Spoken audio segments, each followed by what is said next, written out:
Here's the story of how I got beat up by the current owner of the Barge Inn. I went there to take photos of a horse being kept there without planning permission to be in the field. It was the coldest day of the year and the horse was sodden and, as you can see in the photos, completely dripping wet and covered in mud. And you can see the condition of the field is pretty bad. And all of this after we told the owner it was a very bad idea to put a horse in the field. He went ahead and did it and built a stables without planning permission. So this is what the horse ended up like, and I didn't see any food in the field, and it was the coldest day of the year, so I decided to go up there to take photos as I wanted to report this to the RSPCA. So you can see the back of the pub here, and out of these doors came the owner and saw me taking the photos, and he started shouting at me, so I walked off. I had to walk past the pub as I was going past it towards the main road to get my car, and you can see the basic state of the pub. I mean, what a state. Look at the back now. It's all covered in mud. It's all churned up because of the horse. You can see there's a water pipe going through the whole scene, which, you know, is a really unusual thing to just like lay a water pipe on the ground and just have it coming through. And then you've got this classy, just wooden sheet that's been screwed onto the oak panelling on the building. Really classy. Yeah, you know, this doesn't seem to me like anyone who's got any respect for the pub and what it was built to be with a barn. But anyway, this is what happened next. I'm a creepy mean. Yeah, you fucking creepy mean. Creepy mean? Am I a creepy mean? Fucking hell. Need to learn to speak English.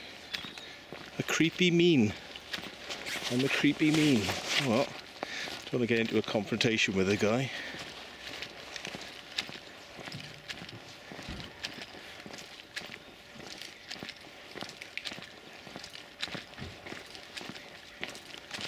Creepy mean.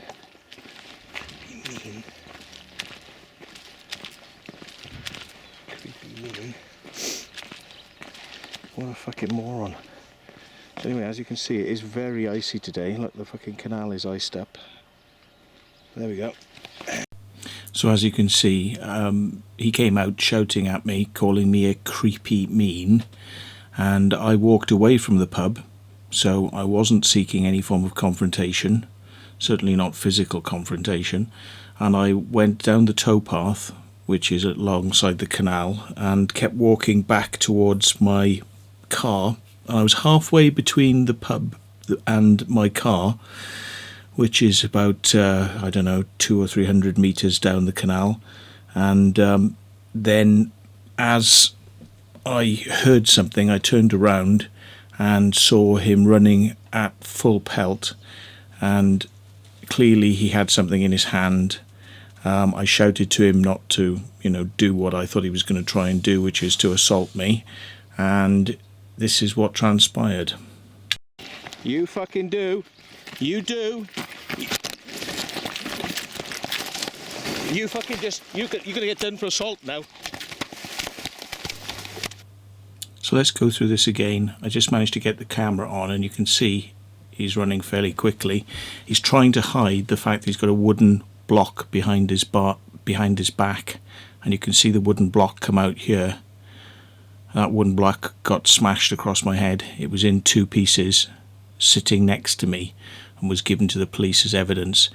You can see one of my cameras getting thrown around there, and right at the very end you get to see I'm turning away from him here. I'm not actually facing him, so I'm not attempting to sort of fight him off. I'm just trying to hold my hand up to keep him off. He actually came at me with a flying headbutt. That was the first thing that he did, was a flying headbutt. And as you can see, I've gone down now.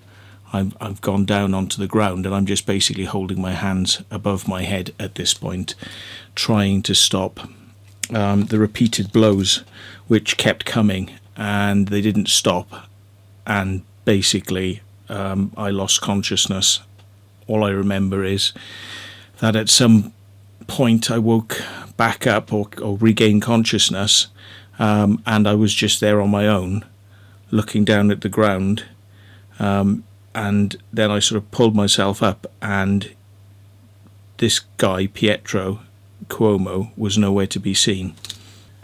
So after assaulting me and knocking me out, he then left me there and either walked or ran away, I don't know. But lying next to me was my camera, which was smashed into pieces, and it had been quite violently smacked because it had come apart, and there were even, it's made out of an alloy metal, and there's even chips taken out of the alloy, which to me, would mean there was a lot of force used in trying to smash the camera. So here you can see some bruising to the front of my forehead, and I was also punched or smacked in the nose. I can't say exactly what went on, it's just all over the head, and I didn't offer any resistance. I just put my hands over my head trying to protect my head, but he just kept punching through the holes and smacking his wooden piece of block or whatever it was, just kept smacking that through the holes, and eventually I succumbed and passed out. So you can see some of the bruises here, and these are bruises even with my head protected, with my arms sort of held up around my head. These bruises have got through even that, holding your hands over your head. So says something, doesn't it? It says something. I can remember just before I passed out, the last thing I remember is thinking, this guy wants to kill me, because the severity of just how long this attack was going on for, and just how hard he was smacking my head. This was seemed to me like going for the kill. And one of the last things I remember is, oh fuck, he's gonna kill me. It's like that is the last thought I had before I passed out, which is not very clever, is it? Not very nice. But there we are. What else is there? Oh, there's a camera damage. So here you go, camera, screen scratched, mud forced into the parts, various buttons broken, and the worst part was, of course, the lens was ripped off, and the mechanism to release the lens was all fouled up, and there was shit in the inside the innards. Mud had got inside the camera, so it was considered as a write-off. So what's the upshot of all this? Well, there was a witness to this. A well-respected member of the community was actually on the right-hand side of this scene with his wife, and they were just about to get into their car, and they witnessed everything. Saw him beating me, saw me knocked out, the camera smashed, and when I came round, all I remember is somebody shouting, "Are you okay? Are you okay?" And this chap across the other side offered to call an ambulance, and I said, well, I'd rather just leave the area because I didn't feel safe. So I went back to my car and I called for an ambulance myself. I was assessed by the ambulance people, and they said that I'd been concussed, but they didn't think that there was anything too bad, as I was showing signs that I could see properly, and I wasn't showing anything else. So with that, they left me alone. But I did suffer for the next couple of days. I had shock symptoms. I was having uncontrollable shaking. I was basically suffering anxiety and panic attack symptoms for the next 2 weeks. I was finding it very hard to sleep. I was, shortness of breath, panic attacks, general, type symptoms. I had headaches for 2 weeks. So clearly there had been some sort of trauma to the head, because, having headaches for 2 weeks is not a normal type of thing. So And then we have had symptoms which have lasted now 2 months, which are my arm. I've got a problem with my tendons or ligaments, and the doctor described it as being similar to like tennis elbow, where the ligaments have ripped off, and basically it can potentially heal by itself, but if it doesn't heal by itself, then I would have to undergo an operation to have the ligaments removed. But I mean, we're 2 months in now, and it's been getting progressively worse. So I don't know what the options are there, whether or not that's going to be something that heals, or whether that's going to be something I need to have an operation for. But yeah, after all this happened with me, then about sort of beginning of February, I'm not sure of the exact date, he also assaulted his chef, and the chef needed to go to hospital for treatment, to kind of see how he was afterwards, because apparently he was beaten up quite badly. We understand a chair might have been used, so details are a bit scant really of what took place, but he was actually arrested for that and is now going to probably be up for charges of grievous bodily harm, GBH, which means that he will go to court and he will have to answer to that, and it will probably be brought up that only 1 month earlier he had beaten me up. Now, I accepted a caution as I didn't really want to have to go to court over this, and my reasons are because I do suffer from panic attacks and anxiety, and really 7 months of waiting to go to court and all the questions and preparation for all that would have probably just been a little bit too much for my comfort zone.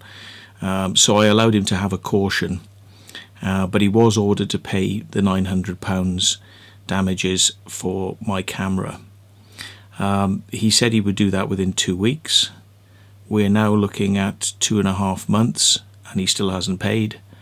If he doesn't pay by the end, there's a 3-month period he's got to pay within. If he doesn't pay by the end of the 3 months, he will be rearrested by the police, and he will probably have to go to court to answer why he's broken the conditions of his conditional caution.